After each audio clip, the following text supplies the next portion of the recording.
Welcome to the channel book से सीखें and this is Amit Singh. So as you have seen in the thumbnail कि आज जो मैं बुक लाया हूँ Tuesday with Maury, an old man, a young man and a life greatest lesson। मौरी के साथ मंगलवार, एक बूढ़ा आदमी, एक जवान आदमी और जीवन का सबसे बड़ा सबक अमेरिकी लेखक मिच एल्बम द्वारा अपने पूर्व समाजशास्त्र के प्रोफेसर मौरी जॉर्ज के दौरे की एक श्रृंखला के बारे में संस्मरण है, क्योंकि जॉर्ज धीरे धीरे ALS से मर रहा था। मिच एल्बम ने टेलीविज़न पर उसके साथ एक साक्षात्कार देखने के बाद अपने प्रोफेसर मौरी जॉर्ज से मिलने का फैसला किया। मौरी को ALS एमियोट्रोफिक लैटरल स्क्लेरोसिस है। ये एक ऐसी बीमारी है जो मस्तिष्क और रीढ़ की हड्डी में मोटर न्यूरॉन्स के अधपतन का कारण बनती है। मिच ने 16 साल पहले वादा किया था कि वह मौरी के संपर्क में रहेगा, लेकिन अब तक ऐसा करने में असफल रहा। मौरी के ALS से मरने से पहले वे जीवन के सबक पर चर्चा करने के लिए मौरी के घर पर 14 मंगलवार को मिलते हैं। पुस्तक में मृत्यु, प्रेम, संस्कृति, विवाह और दूसरों के साथ पछतावा जैसे विषयों पर चर्चा की गई है, जबकि अपने आप जीवन के बारे में सोचते हैं और उम्र बढ़ने, क्षमा, परिवार की करुणा और जीवन में आकाओं के बारे में सोचते हैं, जैसे मिच पुस्तक के दौरान करता है। मौरी के साथ मंगलवार मिच एल्बम की अपने पूर्व शिक्षक मौरी जॉर्ज के साथ बातचीत का एक गैर काल्पनिक खाता है, जिनकी मृत्यु ALS से हुई थी। मिच पहली बार मौरी से मिले जब उन्होंने ब्रेंटसिड विश्वविद्यालय से संगीत की पढ़ाई की, जहां मौरी ने समाजशास्त्र में कक्षाएं सिखाईं। मिच ने मौरी की पहली कक्षा का इतना आनंद लिया कि उन्होंने हर दिन उस कक्षा को लेना जारी कर दिया जो उन्होंने पढ़ाया था।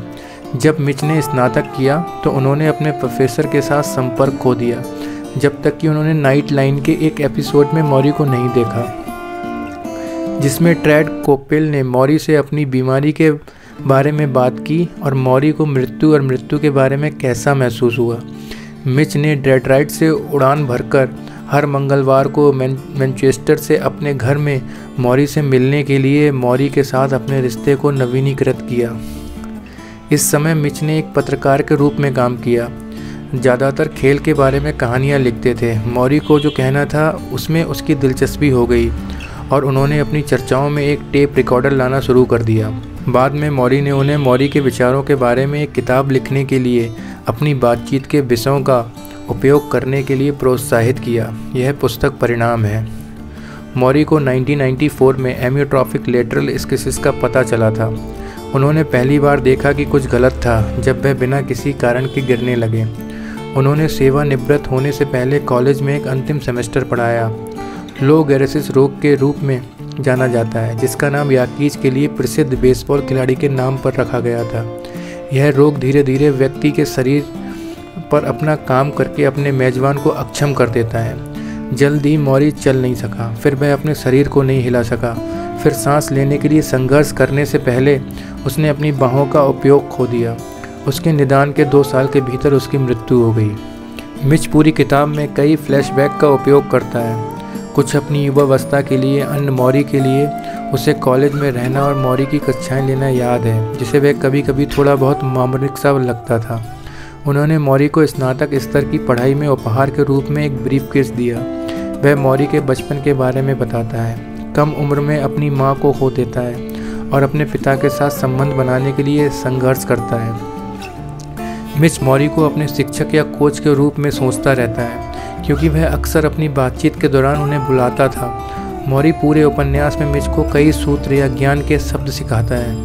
मौरी के सभी पाठ पैसे खर्च करने के बजाय प्यार और लोगों के साथ समय बिताने पर केंद्रित है। लोगों को अधिक क्षमा करना चाहिए, अधिक स्वीकार करना चाहिए और कम न्याय करना चाहिए। मौरी ने मिच को अपनी भावनाओं को दूसरों के साथ साझा करने, समाज की चिंता ना करने और रोने से ना डरने के लिए प्रोत्साहित किया। पूरी कहानी में मिच ने उस समय की वर्तमान घटनाओं का उल्लेख किया, जैसे कि OJ सिम्पसन परीक्षण, जिसने लाखों अमेरिकियों का ध्यान आकर्षित किया। मिच को मौरी के घर से एक साथ उनकी एक यात्रा के दौरान चौंकाने वाला फैसला देखना याद आया है। जैसे ही मौरी का स्वास्थ्य बिगड़ता है, मिच और मदद करना शुरू कर देता है। वह उसे अपने व्हील चेयर से अपने बिस्तर तक ले जाएगा, उसके अंगों की मालिश करेगा और बाद में उसकी सांस में मदद करने के लिए उसकी पीठ को पाउंड करेगा। ड्रेड कोप्पिल मौरी के साथ 2 और साक्षात्कारों के लिए लौटते हैं। क्योंकि पहला साक्षात्कार इतना सफल रहा, मौरी को सलाह की तलाश में या उनकी बात सुनने वाले किसी व्यक्ति से सैकड़ों पत्र प्राप्त होते हैं। मौरी कभी कभी अपनी चर्चाओं में विश्वास का उल्लेख करते हैं। वह खुद को यहूदी मानता है, हालांकि वह कई धर्मों से उधार लेता है।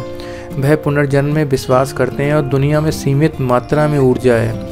वह मरने पर अंतिम संस्कार करने का फैसला करता है और उसकी राख को एक सुंदर स्थान पर रख देता है जहां लोग आ जा सकते हैं और देख सकते हैं।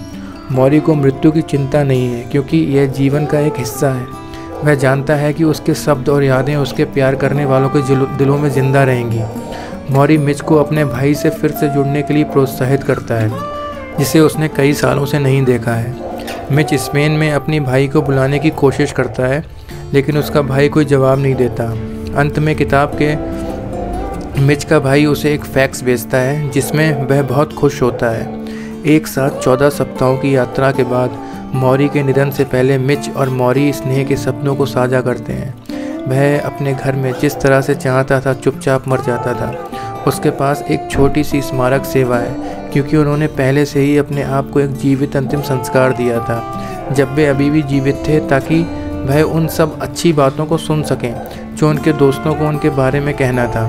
मिच ने नोटिस किया कि मौरी का अंतिम संस्कार मंगलवार को होता है, जो हमेशा उनका दिन एक साथ होता है। अपने उपन्यास को अपनी अंतिम थीसिस कहा, जिसे उन्होंने उस वर्ग के आधार पर लिखा था जिसे मौरी ने जीवन के बारे में सिखाया था और इसे कैसे जीना है। मिच इस अद्भुत शिक्षक के अपने जीवन पर पड़ने वाले प्रभाव को कभी नहीं भूलेंगे और उन्होंने उस उम्मीद में पुस्तक लिखी कि मौरी अन्य लोगों के जीवन को भी प्रभावित करना जारी रख सकेंगे। तो दोस्तों, बताना आपको ये कहानी कैसी लगी। अगर ऐसी और रोचक और रोमांचक कहानियाँ आप चाहते हो, then please subscribe the channel so that मुझे मोटिवेशन मिले और मैं इससे भी बेटर कहानियाँ आपके सामने लाऊं। Thank you very much for listening this story.